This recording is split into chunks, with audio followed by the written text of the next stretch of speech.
Once again good morning everyone. Previous class में हमने study किया था Raoult's law for a volatile solution. Means ऐसा सॉल्यूशन हमने बनाया था जिसमें सॉल्यूट के भी वेपर्स बन रहे थे और सॉल्वेंट के भी वेपर्स बन रहे थे और दोनों ही वेपर प्रेशर्स लगा रहे थे सॉल्यूशन का। इस क्लास में हम स्टडी करेंगे Rawls law for a solution containing non volatile solute. मतलब सॉल्यूशन है जिसमें सॉल्यूट वोलेटाइल नहीं है। So supposed to be this is a solute and solute is our non volatile।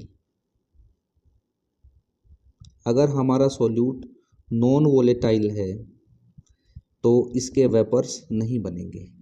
It do not form vapours, do not form vapours. और जो solvent हमने लेना है, सोलवेंट को हम लेंगे वोलेटाइल सोलवेंट।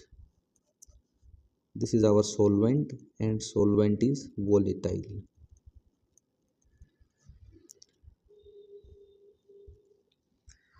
दोनों को वोलेटाइल क्योंकि हमारा सोलवेंट है जो कि कुछ समय के बाद वेपर्स बनाएगा। वेपर्स बनाएगा तो वेपर्स प्रेशर लगाएंगे।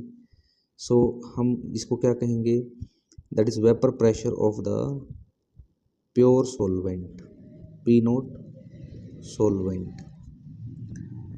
अब दोनों को जब मिक्स कर देंगे हम सोल्यूट और सोलवेंट को, कि जब हम मिक्सिंग करेंगे तो ये जो नॉन वोलेटाइल सोल्यूट है, जब सॉल्यूशन बनेगा तो नॉन वोलेटाइल सोल्यूट सॉल्यूशन के कुछ सरफेस एरिया को कवर कर लेता है। सरफेस एरिया को कवर करने के बाद ये बन गया हमारा सॉल्यूशन। इस सॉल्यूशन में नॉन वोलेटाइल सोल्यूट भी है और सॉल्वेंट भी है। तो this is a solution containing non volatile solute, non volatile solute.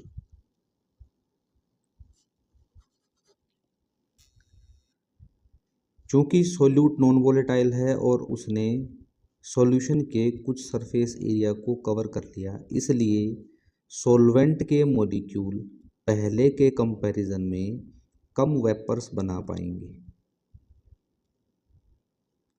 तो यहाँ से मैं कह सकता हूँ कि कोई भी ऐसा सॉल्यूशन जिसमें नॉन वोलेटाइल सोल्यूट है, उसका जो वेपर प्रेशर होगा वो प्योर सॉल्वेंट के कंपैरिजन में हमेशा कम होगा।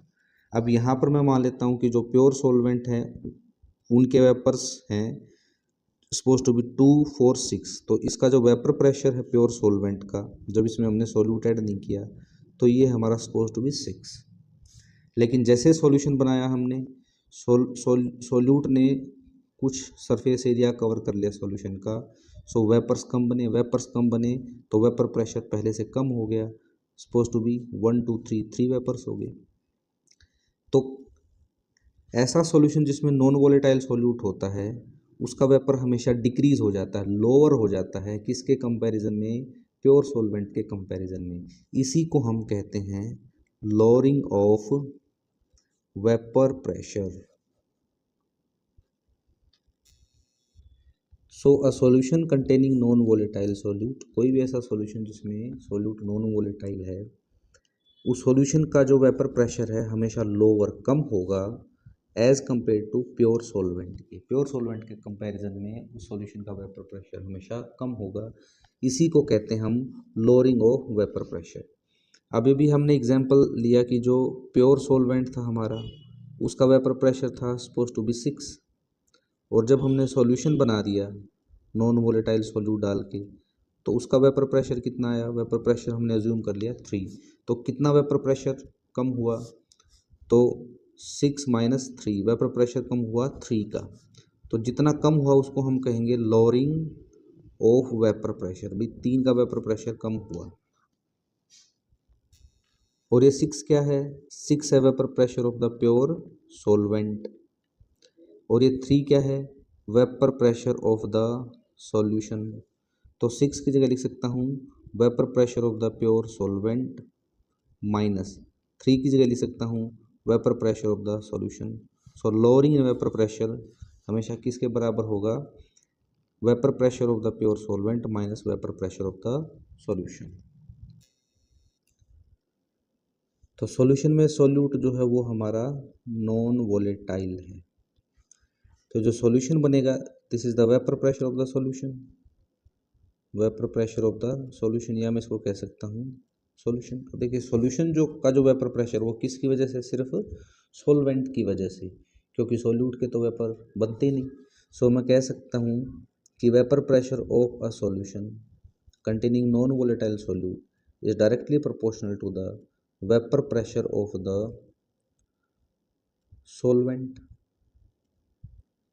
अब प्रोपोर्शनैलिटी के साइन को हटा के लेंगे तो हम क्या आ जाएगा, प्योर स्टेट वाला। तो पी सॉल्यूशन, सॉल्यूशन का vapour pressure become equal to P naught solvent into mole fraction of the solvent. इस केस में this will be the mole fraction of the solvent, क्योंकि हमें पता है कि कितना प्रेशर लगेगा वो डायरेक्टली डिपेंड करता है कि मोल फ्रैक्शन कितना होता है। अब क्योंकि यहाँ पर सॉल्वेंट ही वोलेटाइल है, वेपर सॉल्वेंट के बने हैं, तो मोल फ्रैक्शन भी सॉल्वेंट का ही चाहिए हमें। So suppose to be this our equation number 1।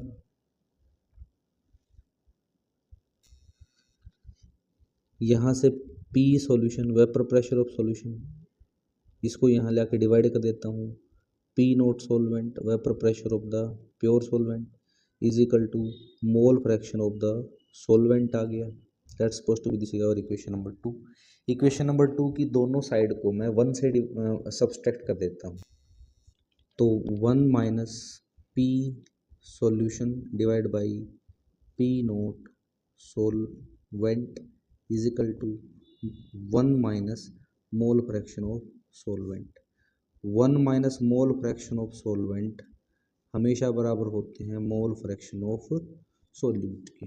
So 1 minus mole fraction of की जगह लिख सकता हूँ मैं mole fraction of the solute. So 1 minus P solution divide by P naught solvent is equal to mole fraction of solute. इधर हम LCM ले लेते हैं। एलसीएम आ गया P naught solvent 1 P naught solvent minus P solution is equal to mole fraction of solute. अब देखिए यहाँ हमने एक चीज़ आपको पहले की है, बताई है कि P naught solvent minus P note solution ये किसके बराबर है, लोअरिंग इन वेपर प्रेशर। सो इसको मैं कह सकता हूँ लोअरिंग इन वेपर प्रेशर, सिर्फ ऊपर वाले को। नीचे क्या है, पी नोट सॉल्वेंट। इस पूरी टर्म को हम बोलते हैं relative lowering, relative lowering in vapour pressure. तो relative lowering in vapour pressure किसके बराबर है, mole fraction of solute. So मैं लिख सकता हूँ relative lowering in vapour pressure, lowering in vapour pressure ये पूरी term is equal to mole fraction of the solute. यहीं से रोल्स लॉ की डेफिनेशन बना लेंगे हम कि Raoult's law state that relative lowering of vapour pressure of a solution containing non volatile solute is equal to the mole fraction of the solute.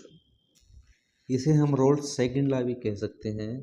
So Raoult's law for a solution containing non volatile solute state that relative lowering in vapor pressure is equal to the mole fraction of the solute।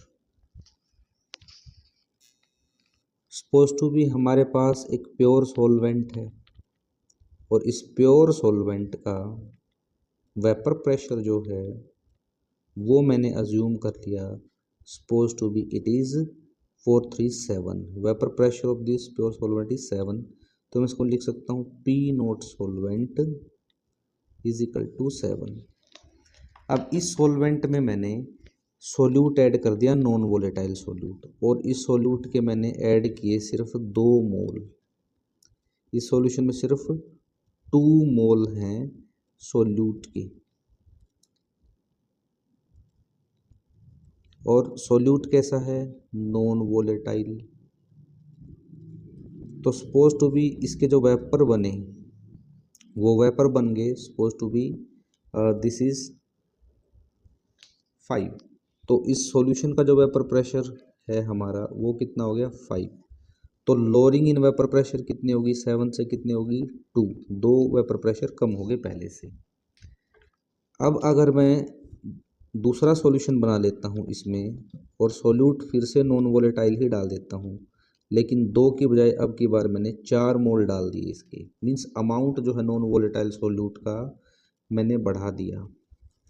तो जैसे amount बढ़ाएंगे तो vapours पहले से कम बनेंगे और vapour pressure भी जो सॉल्यूशन का वो डिक्रीज हो जाएगा।